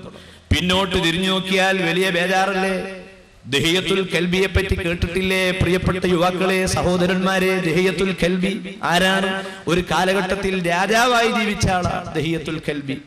ആ രാജാവായി ജീവിച്ച ദഹിയത്തുൽ കൽബിയെ നബി സല്ലല്ലാഹു അലൈഹി വസല്ലം ഇസ്ലാമിലേക്ക് ക്ഷണിക്കുകയാണ്. എല്ലാവരെയും നന്മയിലേക്ക് വിളിക്കണം, എല്ലാവരെയും നന്മയുടെ മാർഗത്തിലേക്ക് വിളിക്കണം. CD കൊടുത്തയച്ചും, നല്ല പുസ്തകങ്ങൾ കൊടുത്തയച്ചും, അതുപോലെ ദിക്റിന്റെ പുസ്തകങ്ങൾ കൊടുത്തയച്ചും നല്ലതിലേക്ക് ഇങ്ങനെ ക്ഷണിക്കണം. ഒരാളെയും വിട്ടുകളയണ്ട, എല്ലാവരെയും ക്ഷണിക്കണം. റമദാൻ അതിലുള്ള മാസമാണ്. ദഹിയത്തുൽ കൽബിക്ക് നബി സല്ലല്ലാഹു അലൈഹി വസല്ലം കത്തെഴുതി. കത്തുമായിട്ട് ആള് പോയി. രാജാവാണ്, രാജാക്കന്മാർക്ക് കത്ത് എഴുതുമ്പോൾ റസൂലുള്ളാഹിക്ക് പേടിയുണ്ടോ? പേടിക്കേണ്ട ആവശ്യമില്ലല്ലോ, എല്ലാറ്റിനും പിന്നിൽ അള്ളാഹു ഇല്ലേ? ആ അള്ളാഹുവിന്റെ ഓർഡർ പ്രകാരല്ലേ കത്തയക്കും. ദഹിയത്തുൽ കൽബി കത്ത് വാങ്ങി അത് വായിച്ചു നോക്കിയിട്ട് കരയാണ്. എനിക്ക് കത്ത്, മുഹമ്മദ് നബിയാകുന്ന പ്രവാചകൻ എനിക്ക് കത്തെഴുതി, ഞാൻ കുറെ കാലം കുഫ്രിയത്തിന്റെ നേതാവായി ജീവിച്ച ആളാണ്, ഞാൻ എങ്ങനെ ആ നബിയുടെ അടുത്തേക്ക് പോകും? മിന്നി ഖതൽതു ഔലാദി, എങ്ങനെ ഞാൻ നബിയുടെ ഹദ്റത്തിലേക്ക് പോകും? ഒരുപാട് മക്കളെ ഞാൻ കൊന്നു കുഴിച്ചു മൂടിയിട്ടുണ്ട്. ജാഹിലിയ കാലത്ത് കുട്ടികളെ കൊല്ലൊരു പേഷനായിരുന്നു. അക്കാലത്ത് എന്റെ ഒരുപാട് മക്കളെ ഞാൻ കൊന്നിട്ടുണ്ട്. ഈ മക്കളെ കൊന്ന ഈ കൈ എങ്ങനെ ഞാൻ നബിന്റെ കയ്യിൽ വെക്കും? ആരാണ് നബിതങ്ങൾ? ആ നബിന്റെ കയ്യിൽ കൈ വെക്കണമെങ്കിൽ ഞാൻ എത്രയോ നന്നാകേണ്ടതില്ലേ? ഇന്നി വളഅതു യമീനി ലാ ഉനാസിഹു ഫീ കഫീനി ദീനിഖമാതിൻ ഖീലുൽ ഖീലു. ബഹുമാനപ്പെട്ട കഅബ് ഇബ്നു സുഹൈർ അദ്ദേഹത്തിന്റെ കൈവച്ചപ്പോൾ അദ്ദേഹവും ആരംഗം ഓർത്തുപോയിട്ടുണ്ട്. സ്വന്തം കൈ റസൂലുള്ളാഹിന്റെ കയ്യിൽ വെക്കാൻ പേടിച്ചിട്ടുണ്ടായിരുന്നു. ദഹിയത്തുൽ കൽബിക്ക് ഭയം തോന്നി. ആ സമയത്ത് കത്ത് കൊണ്ടുവന്ന ആൾ വിവരം പോയി കൊടുത്തു, ഹബീബായ നബിയെ, ദഹിയത്തുൽ കൽബി വരൂല, നിങ്ങളുടെ അടുത്തേക്ക് വരാൻ മടിയാണ്, പേടിയാണ്. എങ്ങനെ വരും എന്നുള്ള പേടിയാണ്. ആ സമയത്ത് റസൂലുള്ളാഹിന്റെ മറുപടി, വമാ കാന ഫിൽ ജാഹിലിയ്യത്തി ഫഖദ് ഹദമഹുൽ ഇസ്ലാം. ജാഹിലിയ കാലത്ത് എന്തെങ്കിലും ഒരു മനുഷ്യൻ ചെയ്തു പോയാൽ അതൊക്കെ ഇസ്ലാമിൽ വന്നാൽ വരുന്നതോടൊക്കെ അല്ലാഹു പൊറുക്കും. അതുകൊണ്ട് നേരത്തെ ജാഹിലിയത്തിൽ ചെയ്തു പോയ കൊലപാതകങ്ങളും തമ്മാടിത്തങ്ങളും ഒക്കെ പടച്ചവൻ പൊറുക്കും, ബേജാറാവണ്ട. അങ്ങനെ ദഹിയത്ത് റസൂലുള്ളാഹിയുടെ ഹദ്റത്തിൽ വരികയാണ്. വന്നു, ഇസ്ലാമായി. അദ്ദേഹം ഇസ്ലാമിൽ വന്നതോടുകൂടി അദ്ദേഹത്തിന്റെ നാട്ടിലുള്ള ആളുകൾ മുഴുവനും പരിശുദ്ധമായ മതം സ്വീകരിക്കുകയാണ്. അങ്ങനെ കൊല്ലങ്ങൾ പലത് കഴിഞ്ഞു. ദഹിയത്തുൽ കൽബിക്ക് ഒരു ചാൻസ് പടച്ചവൻ കൊടുത്തു, വലിയ പൊരുത്തം കൊടുത്തു. മഹാനായ മലക്ക് ജിബ്രീൽ അലൈഹിസ്സലാം റസൂലുള്ളാഹിക്ക് വഹയുമായി വരുമ്പോൾ അള്ളാഹുവിന്റെ മഹാനായ പ്രവാചകൻ സ്വഹാബത്തിനോട് പറഞ്ഞു, സ്വഹാബിമാരെ, ജിബ്രീൽ അലൈഹിസ്സലാം ചില സമയത്ത് മനുഷ്യന്റെ രൂപത്തിൽ വരാറുണ്ട്. സ്വഹാബത്ത് ചോദിച്ചു, മനുഷ്യന്മാരുടെ കൂട്ടത്തിൽ ആരുടെ രൂപമാണ് ജിബ്രീൽ ഉണ്ടാവുക? റസൂലുള്ളാഹി പറഞ്ഞു, ദഹിയത്തുൽ കൽബി എന്ന ആ മനുഷ്യന്റെ രൂപത്തിലാണ് ജിബ്രീൽ അലൈഹിസ്സലാം വരിക. സ്വഹാബത്ത് അത് ശ്രദ്ധിച്ചു. ദഹിയത്തുൽ കൽബിയുടെ രൂപത്തിൽ ജിബ്രീൽ അലൈഹിസ്സലാം പ്രത്യക്ഷപ്പെട്ട സംഭവം ഹദീസുകളിൽ കാണാം. പ്രിയപ്പെട്ട സുഹൃത്തുക്കളെ, കൊല്ലങ്ങൾ പലത് കഴിഞ്ഞു. ആ ദഹിയത്തുൽ കൽബി എന്ന വ്യക്തി പിന്നീട് അള്ളാഹുവിന്റെ മതം പ്രചരിപ്പിക്കുന്ന വിഷയത്തിൽ അദ്ദേഹം അതാ നബി സല്ലല്ലാഹു അലൈഹി വസല്ലമയുടെ പ്രസ്ഥാനത്തിന്റെ ഒരു വലിയ അറിയപ്പെടുന്ന ഒരു ഭാഗമായി അദ്ദേഹം മാറുകയും പിന്നീട് കിസ്ര ചക്രവർത്തിക്ക് കത്തയക്കുന്നത് ദഹിയത്തുൽ കൽബി മുഖേനയാണ്. ഇസ്ലാമിക പ്രബോധന രംഗത്ത് നാം ശ്രദ്ധിക്കേണ്ട മറ്റൊരു വിഷയമാണ്. ഒരു എഞ്ചിനീയർ ഇസ്ലാമിലേക്ക് ക്ഷണിക്കാൻ വേണ്ടി നാം ഉദ്ദേശിക്കുകയാണെങ്കിൽ ഒരു എഞ്ചിനീയർ പോകുന്നത് നല്ലതാണ്. ഒരു ഡോക്ടർ ഇസ്ലാമിലേക്ക് ക്ഷണിക്കാൻ പോകേണ്ടത് ഡോക്ടർ മുഖേനയാണ് പോകേണ്ടത്. ഒരു മുസ്ലിയാർ മാത്രം ഒരു ഡോക്ടറെ അടുത്ത് പോയാൽ ഡോക്ടർ മനസ്സിലാക്കുക എന്തോ സുഖമില്ലാഞ്ഞിട്ട് വരികയാണ്, നമ്മളെ കയ്യിലുള്ള നോട്ടീസൊന്നും അയാൾ കണ്ടോളണമെന്നില്ല. ഒരു ഡോക്ടറെയും കൂട്ടി പോവുക. ഡോക്ടറുടെ വീട്ടിന് മുൻപിൽ എത്തുമ്പോഴേക്ക് വേഗം വാതിൽ തുറന്ന് സാറ് വരികയെന്നറിയും. ഉസ്താദ് വന്നാലോ ചിലപ്പോൾ അത്ര പരിഗണന കിട്ടിക്കൊള്ളണമെന്നില്ല. പ്രത്യേകിച്ച് ഉസ്താദന്മാരുടെ കയ്യിലൊക്കെ റെസീറ്റ് കൂടി ഉണ്ടാവുകയാണെങ്കിൽ മെല്ലെ അകത്തേക്ക് പോയി ഇവിടെ അല്ല എന്ന് പറയാൻ ബോയിനോട് ഏൽപ്പിക്കുക ചെയ്യുക. അപ്പൊ എഞ്ചിനീയറെ കാണാൻ എഞ്ചിനീയർ പോവുക, ഡോക്ടറെ സമീപിച്ച് ഡോക്ടർ പോവുക, രാജാവിന്റെ അടുത്തേക്ക് പോകേണ്ട രാജാവാ. അപ്പൊ കിസ്റ ചക്രവർത്തിയെ ഇസ്ലാമിലേക്ക് ക്ഷണിക്കാൻ നബി സല്ലല്ലാഹു അലൈഹി വസല്ലം തീരുമാനിച്ചപ്പോൾ ദിഹിയത്തുൽ കൽബി അയച്ചു. കാരണം ഇദ്ദേഹം മുമ്പൊരു കാലത്ത് ഭരണം നടത്തിയ ആളാണ്. ഇയാള് ഭരണരംഗത്ത് തിളങ്ങിയ ആളാണ്. ഭരണരംഗത്ത് തിളങ്ങിയ ആളെ ഭരിച്ചുകൊണ്ടിരിക്കുന്ന വ്യക്തിയെ മതത്തിലേക്ക് ക്ഷണിക്കാൻ വേണ്ടി റസൂലുള്ളാഹി അയക്കുകയാണ്. നോക്കൂ, ഇവിടെയെല്ലാം പഴയകാല ചരിത്രത്തിലെ വൃത്തികേടുകളിൽ നിന്ന് പശ്ചാത്തപിച്ചു മടങ്ങാൻ പിൽക്കാലത്തുള്ള പ്രവർത്തനങ്ങൾ സഹായകമായി മാറിയ സംഭവങ്ങളാണ് നമ്മൾ കാണുന്നത്. അത് തന്നെയാണ് ആധുനിക കാലഘട്ടത്തിലും നമുക്ക് ചെയ്യാനുള്ളത്. നോക്കൂ, ചരിത്രത്തിൽ കാണാം, സഹീഹുൽ ബുഖാരിയുടെ ഹദീസിൽ കാണാം, ഒരു വ്യക്തി അങ്ങാടിയിൽ പഴം വാങ്ങാൻ പോയി, പീടികയിൽ സാധനം വാങ്ങാൻ പോയി. അവിടെ ആപ്പിൾ കച്ചവടം നടത്തുന്ന ഒരു കടയാണ്. അവിടെ വ്യാപാരം നടത്തുന്ന കൂട്ടത്തിൽ ഒരു പെൺകുട്ടിയുണ്ട്. ആ പെൺകുട്ടി ഇങ്ങനെ ആപ്പിൾ അവിടെ വിൽക്കുന്ന കച്ചവടക്കാരൻ ഈ പെൺകുട്ടിയെ കാണുകയാണ്. ആപ്പിൾ വാങ്ങാൻ വേണ്ടി അകത്തേക്ക് ചെന്നപ്പോ ആ വ്യാപാരി പറഞ്ഞു, അകത്തേക്ക് വന്നോളൂ, സുഖമായിട്ട് തിരഞ്ഞെടുക്കാം. ഈ പെൺകുട്ടി അകത്തേക്ക് കയറിയപ്പോൾ ആ കച്ചവടക്കാരൻ അവളുടെ മുഖത്ത് ഒരു ചുംബനം നൽകി. അതിനാണ് അകത്തേക്ക് വിളിച്ചത്. അവള് മനസ്സിലാക്കി നല്ല ആപ്പിൾ തിരഞ്ഞെടുക്കാനാണ് അകത്തേക്ക് വിളിച്ചത്. ആ വ്യാപാരി പെൺകുട്ടിയെ ചുംബിച്ച വിഷയത്തിൽ ദുഃഖത്തിലായി. ആ ദുഃഖം എവിടെയാണ് പറഞ്ഞ് അവസാനിപ്പിക്കുക? എന്ത് പ്രശ്നമുണ്ടായാലും ഏത് പാപം ചെയ്താലും പരിഹാരമുണ്ട്. ആ പരിഹാരത്തിന്റെ ഭാഗമായി ആ വ്യാപാരി റസൂലുള്ളാഹി സ്വല്ലല്ലാഹു അലൈഹി വസല്ലമയുടെ സമീപത്ത് എന്ന് സങ്കടം പറയുകയാണ്. അവിടുന്ന് അതിന് പരിഹാരം പറഞ്ഞു കൊടുക്കുകയും ചെയ്തു. മേലിൽ ഇതുപോലെ ആവർത്തിക്കരുത്. ഈ ചെയ്തത് അള്ളാഹു നിനക്ക് പുറത്തു തരുന്നതിനുള്ള മാർഗം അഖിമിസ്സലാത്ത ത്വറഫൈൻ നഹാരി വസുലഫൻ മിനൽ ലൈൽ ഇന്നൽ ഹസനാതി യുദ്ഹിബുനസ് സയ്യിആത്ത്. നിസ്കാരം 5 നേരം ഒരു മനുഷ്യൻ നിർവഹിച്ചാൽ ആ നിസ്കാരം കൊണ്ട് അബദ്ധങ്ങൾ അള്ളാഹു പുറത്തു കൊടുക്കുന്നതാണ്. ഇപ്പറഞ്ഞതിന്റെ അർത്ഥം എന്നും നിസ്കരിക്കുന്നുണ്ടല്ലോ, അതുകൊണ്ട് എന്നും അബദ്ധം ആകാം എന്നല്ല. ആ അബദ്ധങ്ങൾ അള്ളാഹു പൊറുക്കും. പിന്നീട് മനഃപൂർവ്വം അങ്ങനെ ആവർത്തിച്ചാൽ രണ്ടാമത്തെ ദിവസത്തെ തൗബ അള്ളാഹു സ്വീകരിക്കുകയില്ല. തൗബ സ്വീകരിക്കാതിരുന്നാലോ ആ പാപം അവന്റെ അക്കൗണ്ടിൽ മായാതെ അവിടെ കിടക്കുന്നതാണ്. ബനൂ ഇസ്രായേൽ സമൂഹത്തിൽ ഏതെങ്കിലും ഒരു വ്യക്തി ഒരു പാപം ചെയ്താൽ ആ പാപം ചെയ്തവന്റെ പാപം, ആ പാപത്തിന്റെ പരിഹാരം ആ പാപം ചെയ്ത വ്യക്തിയുടെ വീട്ടിന്റെ മുമ്പിൽ ഒരു ബോർഡിൽ പ്രത്യക്ഷപ്പെടാറുണ്ടായിരുന്നു. ഇമാം ഖുർത്തുബി അദ്ദേഹത്തിന്റെ തഫ്സീറിൽ പറയുന്നു, വൈദാ ഫഅലു ഫാഹിശതൻ ഔ ളലമു അൻഫുസഹും ഇസ്തഗ്ഫിറുല്ലാഹ് എന്ന ആയത്തിന്റെ വ്യാഖ്യാനത്തിൽ കാണാം, നബി സല്ലല്ലാഹു അലൈഹി വസല്ലം പറയുന്നു, ഇസ്രായേൽ സമൂഹത്തിൽ ഒരാൾ പാപം ചെയ്താൽ ആ പാപം ചെയ്തവന്റെ പാപവും ആ പാപത്തിന്റെ പ്രായശ്ചിത്തവും ഈ ചെയ്തവന്റെ വീട്ടിന്റെ മുറ്റത്ത് പിറ്റേന്ന് രാവിലെ പ്രത്യക്ഷപ്പെടും. ഏത് പാപാ ചെയ്തത്, ആ ചെയ്ത പാപ എങ്ങനെയാ പൊറുപ്പിക്കേണ്ടത്, രണ്ടും ഉണ്ടാവും. ഇങ്ങനെ ഒരു സിസ്റ്റം നമ്മളെ സമുദായത്തിൽ നിലനിൽക്കുകയാണെങ്കിൽ ബേജാറ് തന്നെയാണ്. മക്കള് കാണൂല, ഏറ്റവും ചുരുങ്ങിയത് മക്കള് രാവിലെ അങ്ങ് വായിച്ചു വെക്കും. ഇന്നലെ വാപ്പ പല വൈക്കും പോയിട്ടുണ്ടല്ലേ, ബാപ്പ രാവിലെ ആ ബോർഡ് എടുത്ത് മാറ്റുന്ന പണിയായിരിക്കും ഒന്നും ഉണ്ടാവുക. ഈ സംഭവം നബി സല്ലല്ലാഹു അലൈഹി വസല്ലം സ്വഹാബത്തിന് വിവരിച്ചു കൊടുത്തപ്പോൾ സ്വഹാബത്ത് ചോദിക്കുന്നു, ഇസ്രായേൽ സമൂഹത്തിലുള്ളതുപോലെ നമുക്കും ഇങ്ങനെ ഒരു മാർഗം ഉണ്ടായാൽ നന്നായിരുന്നല്ലോ. അല്ലാഹുവിന്റെ ഹബീബിന് ആ സമയത്ത് അവതരിച്ച വചനമാണ് വൈദാ ഫഅലു ഫാഹിശതൻ ഔ ളലമു അൻഫുസഹും. അടിമകൾ പാപം ചെയ്താൽ, അശ്ലീലമായ കാര്യങ്ങൾ ചെയ്താൽ, മദ്യപിച്ചാൽ, കള്ളു കുടിച്ചാൽ, തോന്നിയാസം ചെയ്താൽ അവരെന്താണ് ചെയ്യേണ്ടത്? ഒന്നാമതായി ചെയ്യേണ്ടത് ഇസ്തിഗ്ഫാറിനെ അവർ ചൊല്ലേണ്ടതാണ്, വർദ്ധിപ്പിക്കേണ്ടതാണ്. അസ്തഗ്ഫിറുല്ലാഹ് എത്ര തവണയാണ് ചൊല്ലേണ്ടത്? 100 തവണ ഒരു ദിവസം അസ്തഗ്ഫിറുല്ലാഹ് എന്ന ദിക്ർ ചൊല്ലൽ പ്രത്യേകം സുന്നത്താണ്. ഒരു കൊല്ലത്തിൽ ഒരു മനുഷ്യനാകെ ചൊല്ലേണ്ട ദിക്റുകളുടെ എണ്ണം കണക്ക് കൂട്ടി നോക്കിയാൽ 6 ലക്ഷത്തിലധികം ദിക്ർ ഒരു കൊല്ലത്തിൽ ഒരു മുസ്ലിമായ മനുഷ്യൻ ചൊല്ലാനുണ്ട്. അത്രയും ദിക്റുകൾ കഴിഞ്ഞ ഒരു കൊല്ലക്കാലത്ത് ഈ സദസ്സിലുള്ള എത്ര ആളുകൾ ചൊല്ലിയെന്ന് അന്വേഷിച്ചാൽ ഉത്തരം വട്ടപൂജ്യമാണ്.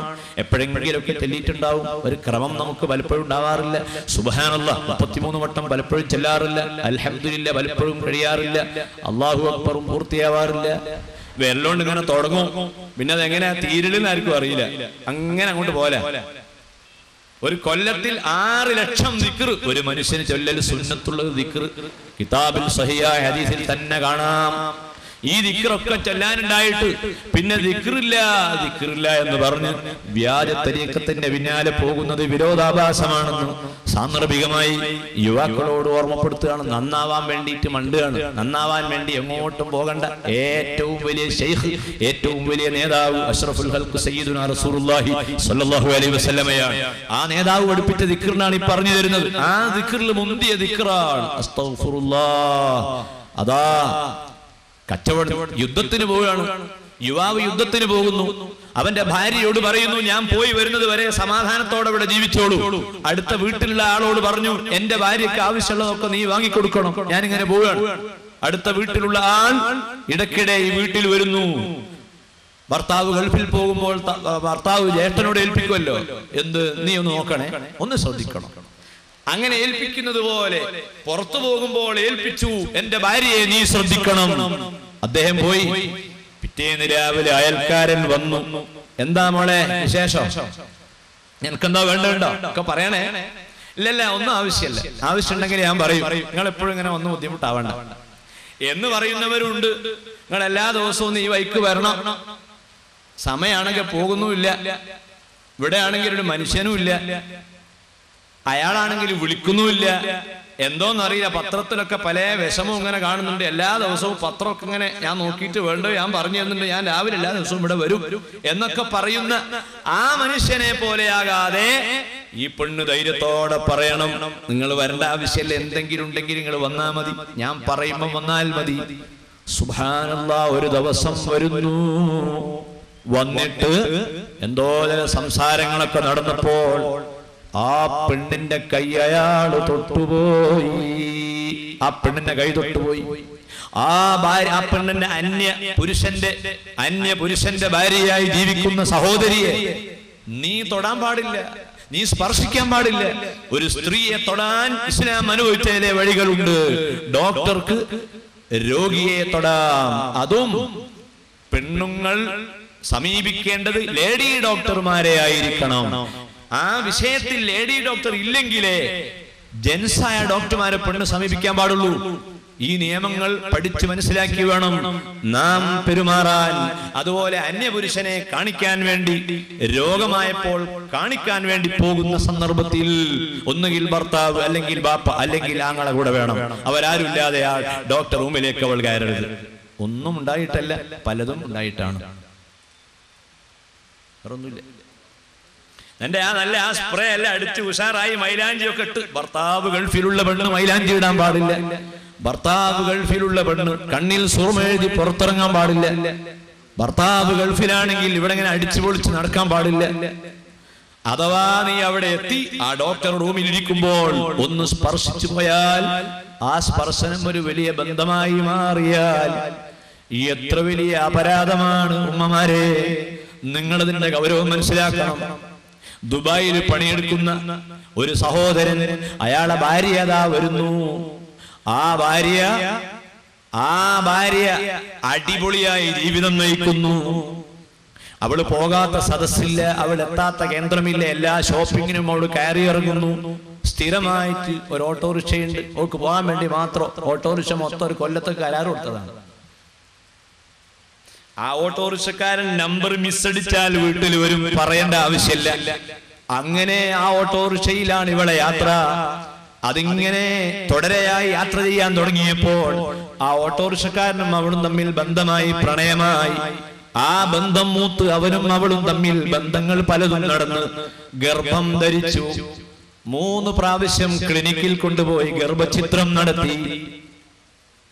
4 കൊല്ലം കഴിഞ്ഞ് ഭർത്താവ് അതാ ഗൾഫിൽ നിന്ന് തിരിച്ചു വരുന്നു, നാട്ടിലെത്തിയപ്പോൾ എവിടുന്നോ ഒരു ചെറിയ ന്യൂസ് കിട്ടി.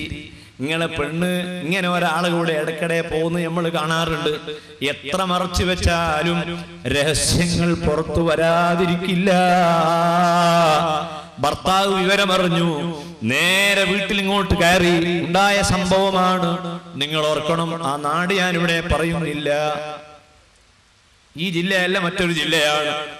നിങ്ങളെ ഭയന്നത് കൊണ്ട് ജില്ല മാറ്റുകയല്ല, വസ്തുത പറയുകയാണ്. ആ പെണ്ണ് ഉള്ള വീട്ടിലേക്ക് ഭർത്താവ് പെട്ടിയുമായിട്ട് ഇങ്ങോട്ട് വരികയാണ്.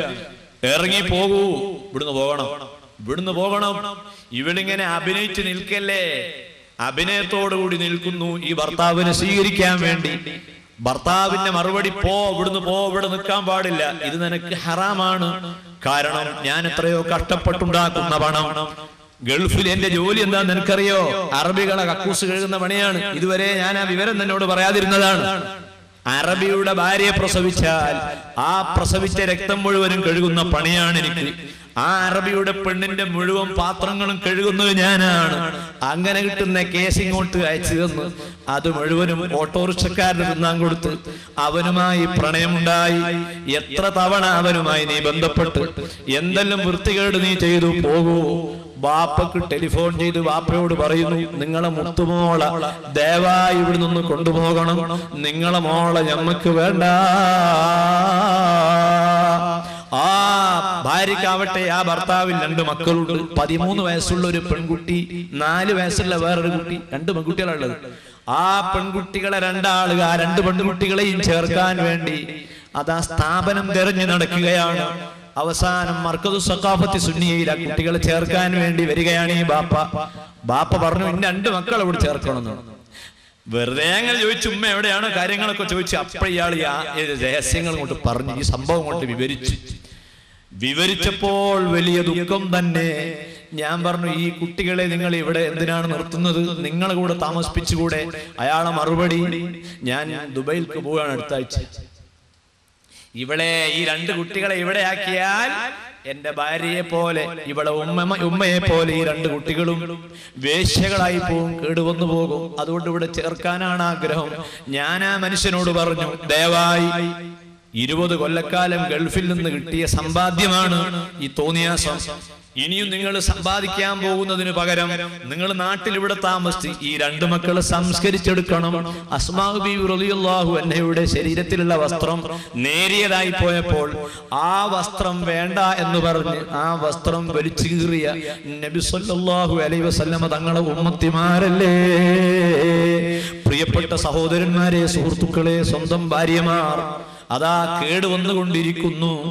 ആ ഭാര്യമാരെ നമ്മൾ ഏൽപ്പിച്ചു കൊടുത്ത അടുത്ത വീട്ടിലുള്ള ഒരു തമ്മാടിയെയാണ്. സൗകര്യം അതായതുകൊണ്ട് ആ തമ്മാടി ഇങ്ങനെ കണ്ട് ബന്ധം മൂത്ത് അങ്ങനെ മുഴുവൻ തോന്നിയാസവും അവിടെ ഉണ്ടായി. നബി സല്ലല്ലാഹു അലൈഹി വസല്ലമയുടെ കാലഘട്ടത്തിൽ ഇതുപോലൊരു ചെറിയ സംഭവം അതാ നടന്നു. ഈ മനുഷ്യൻ പോകുന്ന സമയത്ത് ഭാര്യന്റെ കാര്യം അടുത്ത വീട്ടുകാരനെ ഏൽപ്പിച്ചു. ആ വീട്ടുകാരനും ഇവളും തമ്മിൽ എന്തോ ഒരു ഇടപാട് നടത്തുമെന്ന് തൊട്ടുപോയി. കൈ തൊട്ടിട്ടേ ഉള്ളൂ. തൊട്ടപ്പോ പിന്നെ ആ മനുഷ്യനൊന്ന് മുത്തിപ്പോയി. ആ മനുഷ്യൻ പക്ഷെ ഈമാനുള്ള മനുഷ്യനാണ്. ഒരു ഹറാമ് വല്ലതും ചെയ്താൽ നമ്മളെ മനസ്സിന്റെ ഉള്ളിൽ വേദന വേണം, നമ്മുടെ കൽബിന്റെ ഉള്ളിൽ വേദന വേണം. ഒരു നിസ്കാരം ഖളാ ആയാൽ നല്ല വേദന വേണം. ഒരു നോമ്പ് നഷ്ടപ്പെട്ടു പോയാൽ നമ്മൾ ഇങ്ങനെ കരയണം. എപ്പോഴും നമ്മുടെ ഉള്ളിൽ ബേജാറുണ്ടാവണം. ഒരു ഹറാമ് ചെയ്തു പോയാൽ പശ്ചാത്തപിച്ച് മടങ്ങുന്നതിന് മുമ്പ് മരിച്ചു പോയാൽ സംഗതി ബേജാറ് തന്നെയാണല്ലോ. ആ ദുഃഖത്തിന്റെ പേരിൽ ആ മനുഷ്യൻ അഷ്റഫുൽ ഖൽഖ് നബി സല്ലല്ലാഹു അലൈഹി വസല്ലമയുടെ ഹദ്റത്തിലേക്ക് പുറപ്പെടുകയാണ്. പക്ഷേ ഹബീബായ നബിന്റെ അടുത്ത് പോകുന്നതിന് മുമ്പ് അബൂബക്കർ സിദ്ദീഖിന്റെ അടുത്തേക്ക് ആദ്യം പോയത്. അവിടെ പോവുക, എന്നിട്ട് പരിഹാരം കിട്ടിയിട്ട് പോകാം. അബൂബക്കർ സിദ്ദീഖ് റളിയല്ലാഹു അൻഹു ഉമർ ഇബ്നുൽ ഖത്താബിനെയും വിളിച്ചു. രണ്ടാളും ഈ വിഷയം ചർച്ച ചെയ്തു. എന്താണ് ഉണ്ടായത്? ഇങ്ങനെ ഉണ്ടായി, തൊട്ടിട്ടേ ഉള്ളു, വേറൊന്നുമില്ല. എന്നാലേ മേലിലൊന്നും ഉണ്ടാവരുത് കേട്ടോ, മേലിലൊന്നും ആവർത്തിക്കരുത്, പോയിക്കോ എന്ന് പറഞ്ഞ് രണ്ടാളും അവർക്ക് താക്കീത് കൊടുത്തു. ആ മനുഷ്യൻ അവിടുന്ന് പോയെങ്കിലും ബേജാറ് തീരുന്നില്ല. എല്ലാ വിഷയത്തിന്റെയും ഫൈനൽ അതോറിറ്റി ആരാണ്? നബി സല്ലല്ലാഹു അലൈഹി വസല്ലമയാണ്. വന്നജ്മി ഇദാ ഹവാ മാ ദല്ല സാഹിബുകും വമാ ഗവാ വമാ യന്തിഖു അനിൽ ഹവാ ഇൻ ഹുവ ഇല്ലാ വഹ്യുൻ യുഹാ അല്ലമഹു ശദീദുൽ ഖുവാ. എല്ലാ വിഷയത്തിനും വഹീമായി നൽകുന്ന, വഹീ വരുന്ന നബി സല്ലല്ലാഹു അലൈഹി വസല്ലമയുടെ ഹദ്റത്തിലേക്ക് ഈ മനുഷ്യൻ ചെല്ലുന്നു. ഉടനെ തന്നെ അവിടുന്ന് പറയുന്നു, വാ ഇവിടെ വാ, പോയി വുളു എടുക്ക്, വേഗം പോയി വുളു എടുക്ക്. വുളു എടുത്ത് അയാൾ വരുന്നു. എന്നിട്ട് അയാൾ അതാ 2 റക്അത്ത് നിസ്കരിക്കുന്നു. റബ്ബിനോട് കരഞ്ഞിട്ട് അങ്ങോട്ട് പറഞ്ഞോളൂ, വലൗ അന്നഹും യളലമു അൻഫുസഹും, ഏതെങ്കിലും മുഅ്മിനീങ്ങളിൽപ്പെട്ട ആരെങ്കിലും വല്ല പാപവും ചെയ്താൽ അവരെന്താണ് ചെയ്യേണ്ടത്? ജാഊക, നബിയെ നിങ്ങളുടെ സമീപത്ത് ഒരു സങ്കടം പറയാൻ വരും. എന്നിട്ട് ഫസ്തഗ്ഫറുല്ലാഹ ഫസ്തഗ്ഫറ ലഹുമുർ റസൂൽ ലവജദുല്ലാഹ തവ്വാബർ റഹീമാ. പാപം ചെയ്ത മനുഷ്യൻ നബി സല്ലല്ലാഹു അലൈഹി വസല്ലമയെ തവസ്സുലാക്കണം, നബി മുഖേനയായിരിക്കണം ബോധ്യപ്പെടുത്തുന്നത്, റബ്ബിനോട് കരയേണ്ടത്, പറയേണ്ടത്. അതിന്റെ ഒരു ഭാഗമാണ് നബി സല്ലല്ലാഹു അലൈഹി വസല്ലമയുടെ ഖബറിന്റെ അടുത്ത് പോയിട്ട് പറയൽ. അതിന്റെ മറ്റൊരു ഭാഗമാണ് ദുആ ചെയ്യുമ്പോൾ അല്ലാഹുമ്മ സ്വല്ലി അലാ മുഹമ്മദ് ജല്ലൽ. അതിന്റെ മറ്റൊരു ഭാഗമാണ് സ്വലാത്ത് ധാരാളമായി വർദ്ധിപ്പിക്കൽ. ആ മനുഷ്യന്റെ പാപം പൊറുക്കാനുള്ള വഴികൾ റസൂലുള്ളാഹി സ്വല്ലല്ലാഹു അലൈഹി വസല്ലമ അറിയിച്ചു കൊടുക്കുകയാണ്. പ്രിയപ്പെട്ട കൂട്ടുകാരെ, കുട്ടികളെ, നമ്മളതെല്ലാം മനസ്സിലാക്കണം. ഇവിടെ ഒരു കാര്യം കൂടി പറയുന്നു, മനസ്സിന്റെ ഉള്ളു മുറിവേൽക്കുന്ന രൂപത്തിലുള്ള പാപങ്ങൾ ആരും ചെയ്തു പോകരുത്. അത് വളരെ ഗൗരവമുള്ള വിഷയമാണ്. നമ്മൾ എന്തെങ്കിലും ഒരു വീട്ടിൽ നിന്ന് മറ്റാരെയും ബാധിക്കാത്ത തെറ്റ് ചെയ്യുന്നത് പോലെയല്ല മറ്റൊരു മനുഷ്യന്റെ മനസ്സിന്റെ ഉള്ളിൽ വേദനിപ്പിക്കുന്ന കാര്യങ്ങൾ ചെയ്യൽ. നിങ്ങൾ നോക്കൂ, ഹാത്തിം അൽ അസം എന്ന് പറയുന്ന വലിയൊരു പണ്ഡിതന്റെ കഥ ചരിത്രത്തിൽ കാണാം. ഹാത്തിം, അദ്ദേഹം ചെയ്ത പണി നമ്മളൊക്കെ മനസ്സിലാക്കണം. മറ്റുള്ളവരുടെ അഭിമാനത്തിന് ക്ഷതമുണ്ടാകുന്ന ഒരു പ്രവർത്തനവും ചെയ്യരുത്. ഒരു തെറ്റായ കാര്യം തടയുമ്പോൾ ആൾക്കൂട്ടത്തിൽ വെച്ചത് പറഞ്ഞ് പരിഹസിക്കരുത്, മോശമാണ്. ഒരു തെറ്റായ കാര്യം തടയുമ്പോൾ വ്യക്തികളെ പരിഹസിച്ചുകൊണ്ട് ചെയ്യാൻ പാടില്ല. അബൂ ഹനീഫ റഹ്മത്തുള്ളാഹി അലൈഹി പറയുന്നു, നീ ഒരു കാര്യം, തെറ്റായ കാര്യങ്ങളിലും കാണുമ്പോൾ തടയുകയാണെങ്കിൽ അത് പരസ്യമായി നീ എതിർത്താൽ, ആ മനുഷ്യനെ മുറിവേൽക്കുന്ന രൂപത്തിലായാൽ നീ കുറ്റക്കാരനായി മാറും. ഹാത്തിം റളിയല്ലാഹു അൻഹുവിന്റെ ചരിത്രത്തിൽ കാണുന്നു, അദ്ദേഹത്തിന്റെ സമീപത്ത് ഒരു സ്ത്രീ ഒരു മസ്അല ചോദിക്കാൻ വേണ്ടി വരികയാണ്. ചോദിക്കാൻ വന്ന ആ സഹോദരി ബഹുമാനപ്പെട്ടവരുടെ സന്നിധിയിലെത്തിയപ്പോൾ ആ സ്ത്രീയിൽ നിന്ന് കേൾക്കാൻ പറ്റാത്ത ഒരു ശബ്ദം പുറത്തു വന്നു. വുളൂ മുറിഞ്ഞ ഒരു ശബ്ദം. അത് കേൾക്കുന്നത് ആരും ഇഷ്ടപ്പെടാത്തതാണ്. അത് പ്രത്യേകിച്ച് ഒരു വലിയ ഗുരുവിന്റെ ഹദറത്തിൽ വരുമ്പോൾ അങ്ങനെ ഒരു ശബ്ദം ഉണ്ടായാൽ അതിന്റെ ജാള്യത എത്രയായിരിക്കും. ആ സ്ത്രീ ആ ജാള്യത മറച്ചു വെക്കാനും ശ്രമിച്ചെങ്കിലും പിന്നെ ഇങ്ങനെ ആ പെണ്ണിന് തോന്നുകയാണ്, റബ്ബേ, ഞാൻ ഈ വലിയ മനുഷ്യന്റെ അടുത്ത് വന്ന് ഇങ്ങനെ ഒരു അപശബ്ദം എന്റെ വക്കൽ നിന്നുണ്ടായല്ലോ, ഇത് അദ്ദേഹം കേട്ടോ ഇല്ലേ എന്ന ആ വേജാറിൽ നിൽക്കുമ്പോഴാണ് ബഹുമാനപ്പെട്ട ഹാത്തിം റളിയല്ലാഹു അൻഹു നല്ലൊരു ഹിക്മത്ത് അവിടെ ഉപയോഗപ്പെടുത്തി. ഹാത്തിം ആ സ്ത്രീയോട് ചോദിക്കുന്നു, നീ എന്തിനാണ് വന്നത്? അവൾ പറഞ്ഞു, ഞാനൊരു വിഷയം ചോദിക്കാൻ വേണ്ടി വന്നതാണ്. പിന്നെ നീ എന്ത് ചോദിക്കുകയാണെങ്കിലും അല്പം ഉറക്കെ ചോദിക്കണം. അങ്ങനെയാണ് എന്റെ സ്ഥിതി ഉള്ളത്. ഒന്ന് ഉറക്കെ നീ പറഞ്ഞാലേ ഞാൻ കേൾക്കുകയുള്ളൂ. സ്ത്രീ ഉറക്കെ ചോദിച്ചു. ആ സമയത്ത് ആ സ്ത്രീക്ക് തന്നെ മനസ്സിലായി, ഇദ്ദേഹം കേൾവിലേശം കുറവുള്ള ആളായതുകൊണ്ടാണ് ഉറക്കെ പറയണമെന്ന് ആവശ്യപ്പെട്ടത്. അതുകൊണ്ട് എന്റെ വക്കൽ നിന്നുണ്ടായ ശബ്ദം ഏതായാലും അവര് കേട്ടിട്ടില്ല. അല്ലാ, ഞാൻ രക്ഷപ്പെട്ടല്ലോ. അങ്ങനെ വിഷയമെല്ലാം ചോദിച്ച് സ്ത്രീ അവിടുന്ന് പോയി. വീട്ടിൽ പോയി സ്ത്രീ പറഞ്ഞു, വലിയൊരു ഉസ്താദുണ്ട്, ചെവി കേൾക്കൂല. അത് നാട്ടിലും പരിസരത്തും എല്ലാം പ്രചരിച്ചു. അവരും എല്ലാരും പറയാൻ തുടങ്ങി, ചെവി കേൾക്കാത്ത ഉസ്താദാണ്. അൽ അസം എന്നൊരു പേര് കിട്ടി. ഹാത്തിം അൽ അസം, പൊട്ടൻ എന്നൊക്കെ പറയാവുന്ന അർത്ഥമുള്ള ഒരു പദം പേരിന്റെ വാൽകഷ്ണമായി വരികയാണ്. പക്ഷേ യാതൊരു വെറുപ്പും അദ്ദേഹം പ്രകടിപ്പിച്ചില്ല. കാരണം ഒരു മോമിനത്തായ പെണ്ണിനെ വഷളാക്കാതെ, ഒരു മോമിനത്തായ പെണ്ണിന്റെ അഭിമാനം രക്ഷിക്കാൻ വേണ്ടി സ്വയം പൊട്ടനായി അഭിനയിച്ച, ചെവി കേൾക്കുകയില്ല എന്ന് അഭിനയിച്ച ആ വലിയ മഹാൻ നമുക്കൊക്കെ പാഠമാകണം. അംറു ബിൽ മഅറൂഫ് നഹ്യുൻ അനിൽ മുൻകറിന്റെ വിഷയത്തിൽ നമ്മുടെ സ്വന്തം മക്കൾ തന്നെ പല വൃത്തികേടുകളിലൊക്കെ അവര് ഒരു പക്ഷേ എത്തിപ്പെടാൻ സാധ്യതകളുണ്ടല്ലോ. അത്തരം ഘട്ടങ്ങളിലൊക്കെ ആ മക്കൾക്ക് ഉപദേശിക്കുമ്പോൾ മറ്റുള്ള ആളുകളുടെ ഇടയിൽ വെച്ച് അവരെ നാം ചീത്ത പറഞ്ഞാൽ ആ കുട്ടികൾ കേടുവന്നു പോകും. എന്നാൽ വലിയ വലിയ ഉസ്താദുമാരും വലിയ വലിയ സാദാത്തുക്കളും ഔലിയാക്കളും ആ ദർജയിൽപ്പെട്ട വലിയ വലിയ ആലിമീങ്ങൾ നമ്മളെ ഇടന്നോ അല്ലെങ്കിൽ നമ്മൾ നന്നാകാൻ വേണ്ടി, കൂടുതൽ നന്നാകാൻ വേണ്ടി എപ്പോഴെങ്കിലും ഉപദേശിക്കുകയോ ശാസിക്കുകയോ ചെയ്താൽ അതെല്ലാം ബഹുമാനത്തോടുകൂടി സ്വീകരിക്കാനും നമ്മളൊക്കെ സാധിക്കുന്നവരായി മാറണം. അർഹമുർ റഹീമീനായ റബ്ബ് സുബ്ഹാനഹു വ തആല നമ്മളെ ഈ സദസ്സ് മുഅ്മിനീങ്ങളുടെ ദുആഇന് ഉത്തരമുള്ള സദസ്സായി നമ്മിൽ നിന്ന് സ്വീകരിക്കുമാറാകട്ടെ. നമ്മൾ ഏറ്റവും വലിയ ബേജാറുള്ളത്, ഒരു മുഅ്മിനായ മനുഷ്യന്റെ ഏറ്റവും വലിയ ദുഃഖം റസൂലുള്ളാഹി സ്വല്ലല്ലാഹി അലൈഹി വസല്ലം തങ്ങളെ വഫാത്താണ്. ആ നബിതങ്ങൾ വഫാത്തായി പോയല്ലോ, കാണാൻ കഴിഞ്ഞില്ലല്ലോ. ആ ബേജാറ് പരിഹരിക്കാനുള്ള മാർഗങ്ങളിൽ ഒന്ന് അൽഹംദുലില്ലാഹ് മഹാന്മാരായ സാദാത്തുക്കൾ നബി സല്ലല്ലാഹു അലൈഹി വസല്ലമയുടെ സന്താന പരമ്പരയിൽപ്പെട്ട ആൾ എന്ന നിലയിൽ മാത്രമല്ല, നമ്മുടെ സാദാത്തുക്കളുടെ പവർ ഇൽമും കൂടിയുള്ളവരാണ്. ഇൽമും ഉണ്ട്, സിയാദത്തും ഉണ്ട്. സിയാദത്തും ഇൽമും രണ്ടും ഉണ്ട്. അതിന് പുറമേ നമ്മുടെ പ്രസ്ഥാനത്തിന് നേതൃത്വം നൽകുന്ന ആ മഹത്വവുമുണ്ട്. അതെല്ലാം ഉൾക്കൊള്ളുന്ന ഈ വേദിയിൽ നമുക്ക് കരഞ്ഞുകൊണ്ട് റബ്ബിനോട് ദുആ ചെയ്യാം. പടച്ച റബ്ബേ, ഞങ്ങളെ സദസ്സിനെ നീ ഖബൂലാക്കണേ റഹ്മാനെ. ഞങ്ങളെ ബഹുമാനപ്പെട്ട തങ്ങളവറുകൾക്ക്, അതുപോലെ പി ഉസ്താദ്, പന്മള ഉസ്താദ്, MA അബ്ദുൽ ഖാദർ മുസ്ലിയാർ, അങ്ങനെ തുടങ്ങിയ ഒരുപാട് ആലിമീങ്ങൾ, സ്വാലിഹീങ്ങൾ, നേതാക്കളുണ്ട്. റഹ്മാനായ റബ്ബേ, അവർക്കെല്ലാം നീ ഈമാനും തഖ്വയും ആഫിയത്തും എല്ലാ ഹിദായത്തും എല്ലാ വഴികളും കൂടുതൽ കൂടുതൽ നൽകി ദീർഘായുസ് നൽകണേ പടച്ചവനെ. നാളെ ജന്നാത്തുൻ നഈമിൽ അവരോടൊപ്പം സ്വർഗത്തിൽ ഞങ്ങൾ ഒരുമിച്ച് കൂട്ടണേ റഹ്മാനെ എന്ന് ദുആ ചെയ്തുകൊണ്ട് ഈ പ്രഭാഷണ പരിപാടിയുടെ 5ാമത്തെ ദിവസമായി ഇന്ന് പ്രസംഗം ഇവിടെ അവസാനിക്കുകയല്ല. ഞങ്ങളെല്ലാവരും എല്ലാ ഖൈറിനും വേണ്ടി ദ്വാർക്കണം. പ്രഭാഷണ ദിവസങ്ങളിൽ ഉദാഹരണങ്ങളിലോ അല്ലാതെയോ ആർക്കെങ്കിലും വെറുപ്പിക്കുന്ന വല്ല പദപ്രയോഗങ്ങളൊക്കെ വന്നുപോയെങ്കിൽ അതെല്ലാം പൊറുക്കണമെന്നും നിങ്ങളെല്ലാവരും ദുആ ചെയ്യണമെന്നും ഓർമ്മപ്പെടുത്തി വാക്കുകൾ നിർത്തുന്നു. വആഖിറു ദഅവാനാ അനിൽ ഹംദുലില്ലാഹി റബ്ബിൽ ആലമീൻ. അസ്സലാമു അലൈക്കും.